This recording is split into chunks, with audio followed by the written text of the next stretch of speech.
My voice right now is focused on a very specific aspect of missing and murdered Indigenous women.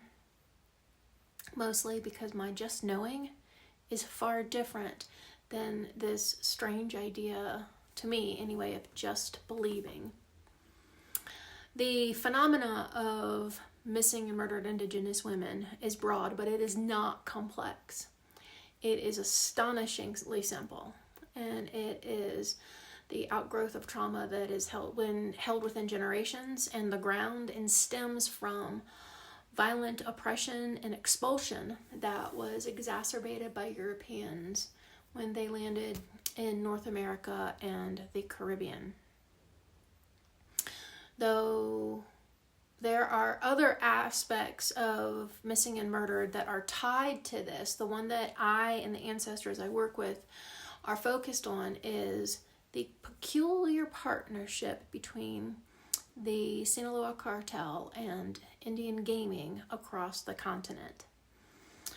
I was brought into this because ancestors had been going to others, especially those in tribal leadership, beginning in the late 1980s, and they were ignored. They went to people of the medicine way, and they were ignored. They went to other sensitive individuals and living kin and were ignored. So finally, in 2017, a young Dene woman who had been murdered in the summer of 2017 went to a Navajo cop that I'd worked with for a few years in the medicine way, not the law enforcement way, and elicited him to bring me into it. This cop and I were not alone in our communications with this young woman who we thought was very much alive and was directing me to her through the others. She and other ancestors entered the dream time of people who did not know me, but knew that when they had the dreams, they had to share the information with me to get me into the desert Southwest. Because my attitude at the time was, it's not my circus, not my monkeys. But all things universal made sure to tell others to tell me that it absolutely was, and I needed to get on with it. So for those who don't know me, it seems absolutely inconceivable that an ancestor would come to me and say, hey, you need to go do this. And I would say, okay, and go do it. But that's the framework I worked with for many years. The framework this very specific time was that I was going to go to the Phoenix metro area, find her, and bring her home. That was well within my wheelhouse. I had done other things that were far more spectacular than this. In fact, this was stupidly simple to me. I go, I find, I take home, I go home. So I went to the Phoenix metro area expecting to spend 7 to 10 days tops there. But I was there for 7.5 months. And 1 month in, this young lady's remains were found, and the 10 to 12 of us-ish who were involved together by this point had the stunning realization that we had been lied to. The cop had been lied to, I had been lied to, everyone who had given me money had lied to, and the dreams and the visions that others had were lies. Even though they had, or were felt to be lies, even though they had their own powerful, energetic, and spiritual experiences around all of these things, but we all felt lied to and manipulated. And at the time, there was someone in my life who could clearly communicate with the collective that worked around me for me. So I asked this posse, what in the actual fuck? Because I was pissed and I was hurt. Actually, I wasn't hurt. I was devastated. I was devastated by her loss, and I was devastated that an unimaginable had become real. and that I was in danger, and I didn't even know how deep it was, but here was this lie presented to me. So in this conversation with this medium, the posse actually stepped out of the way, and the young woman who had lied came forward and said, if I had not lied to you, you would not have come. You are the only person that can do this. And fuck me, I ugly cried. I cried and felt abandoned, and in the moment, I chose to do the same. I was going to leave her and the others behind. I didn't trust at all. At all. And one of my old stocks in trade is very much a throw the baby out with the bathwater attitude. And although I've grown somewhat more flexible since then, like a lot, I made a grand assumption in the moment that if what this young lady had told me and the others was untrue, then everything else that I had experienced was therefore untrue. If I couldn't trust her, then I couldn't trust her great-grandfather. I couldn't trust the visions and the visitations and the interactions with the sand and eagle and water and cops and fucking everything involved. All of that, for me, was out the window with one lie. However, even though I pointed my car in the direction to leave, to head back into Montana, I just knew that I couldn't leave others behind because too many people had shared their experiences with me. Because what if there really were women being held in these places on the res to be sold at PIR? What if even part of it was true and I could intervene? What if there were girls or women still alive, still recoverable? Like the strings of visions that led me to make myself in 2013. Like there was no way to say no to what was unfolding. So once I gathered myself together and put my big girl drawers back on, I knew I couldn't leave. Because one of the other stocks in trade I have is a deep awareness that my just knowing is different than any kind of just believing. And bless them, for about another month, those others that had helped get me into the desert and sustain me while I was there just believed my just knowing. I knew that this was bigger than me. I knew that this was bigger than one dead Dene woman. I knew that this was bigger than what any single cop could see. And I knew that I could connect it to powerful experiences I had had since the spring of 2008, when I had my very first eyes wide open vision. And I could connect it to my 6 months at Standing Rock in 2016. While it took me months to get the idea of the big picture, it took me mere weeks to get a clear understanding of the little picture. It may have taken me weeks of sleepless nights and being followed and being shot at and having hotel rooms intruded upon when I was not there. And otherwise, like, really uncomfortable conversations with tribal and federal law enforcement to understand that even little picture was some deep shit. And big picture was even deeper shit. So the big picture looks like this: a cartel trafficking network that has grown in conjunction with Indian gaming across North America.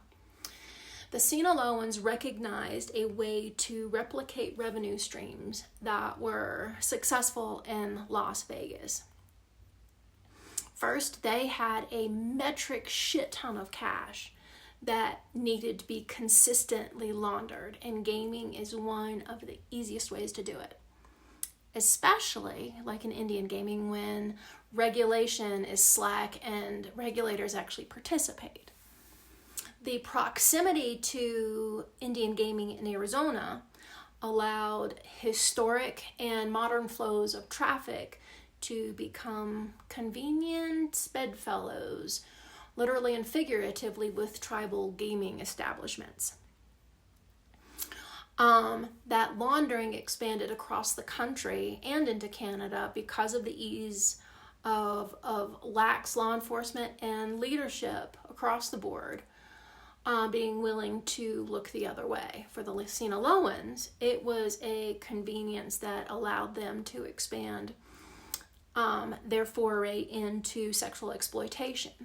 For years, they'd been stealing girls and women across communities in Mexico to be brought and sold across the U.S. border, and once in the U.S. border to other places in the world. So the partnerships with gaming made that endeavor even more lucrative. You don't have to sell, you just have to pimp. And so they began accessing a near endless victim pool of disaffected women and girls across Indian country, from south of the U.S. border straight north towards Yellowknife. An entire continent of women and girls that were primed to be disappeared into the web of forced sexual abuse. All the Sinaloans did was tap into what existed and then exploit it even further with some significant skill and with complicity from men and women, some who shared familial and tribal connections as tools to disappear women and girls. And then the advent of the internet drove that further in ways most people have zero awareness of. I ended up in the desert on September 14th, 2017. Within 4 days, I was at the Phoenix FBI office.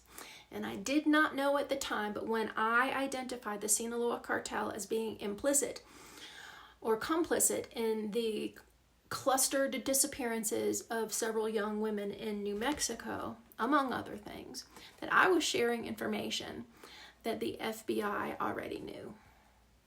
Did not know that in the moment, but they sure did. And they wanted to know how the fuck I knew shit that I was not supposed to know. And that triggered federal law enforcement surveillance. And it also just happened to coincide with a discussion I had with someone on the Gila River community.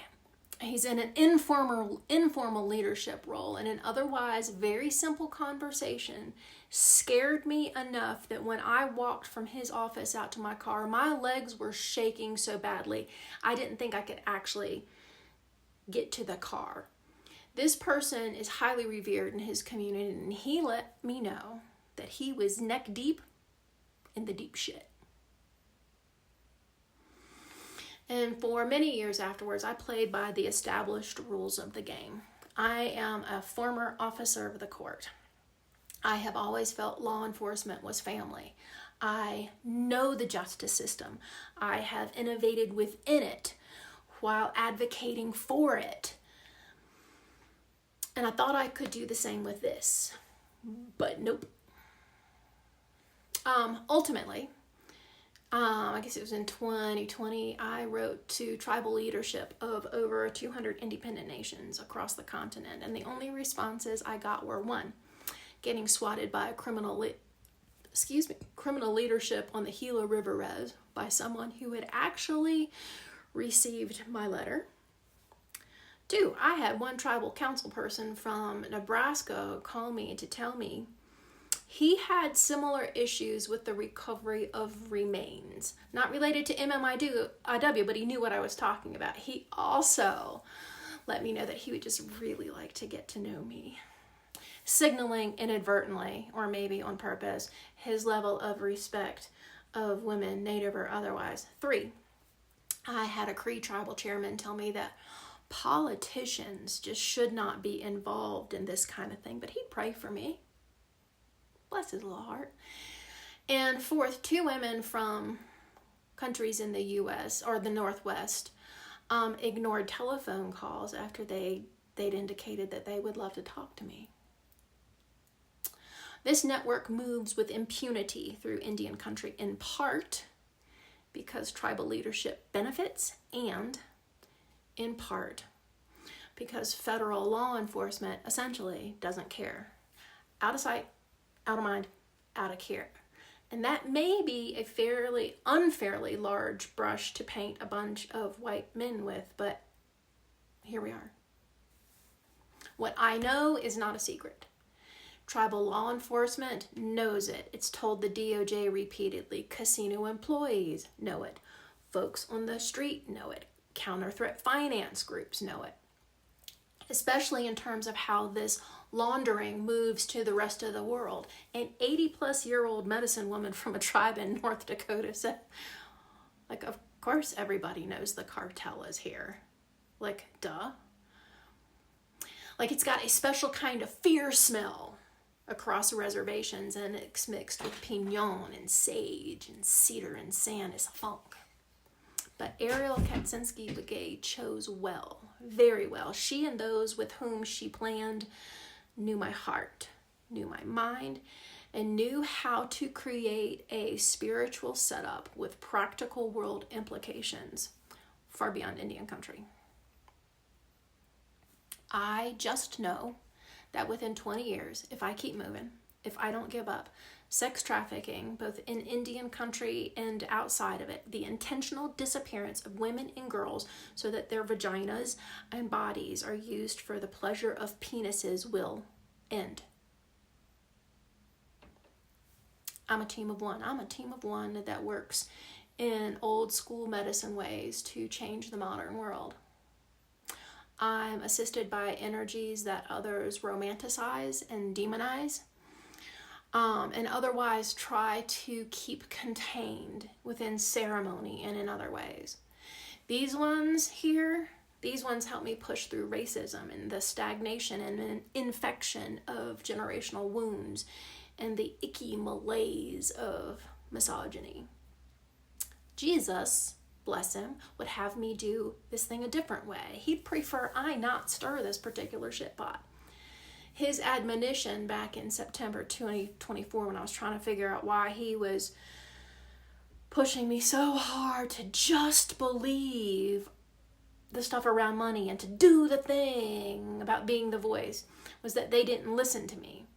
Meaning that all of these words that are used about Christ this and Christian that have led to contradictory behaviors that impede love. He'd prefer I go like the religion way. Yeah, I don't. I prefer to focus on lived world love in action. John Lewis is making good trouble. Justice doesn't mean what a lot of people think it does. We've been so inundated with the way of justice that we have forgotten there are other ways. I have innovated within and for justice before, and I'll be doing that at this time too. Some folks may get arrested, though I highly doubt it. Jurisdictional issues that impede investigations are not going to change anytime soon, nor is the fact that, to be really clear, most folks just don't care. Out of sight, out of mind, out of care. I'm not doing this by complying with the rules. I'm not doing it by respecting those who disrespect their women and children and their nations, but by maintaining my steadfast devotion to women and girls who I've never met, but who are my literal lifeblood and the mothers that have prayed me into being, whether this being is the voice of God or not. Their hearts beat in mine. Their prayers flow through my veins. And all of the absolute goodness of earth is moving in concert to help me bring them home and to help me prevent them from being disappeared in the first place.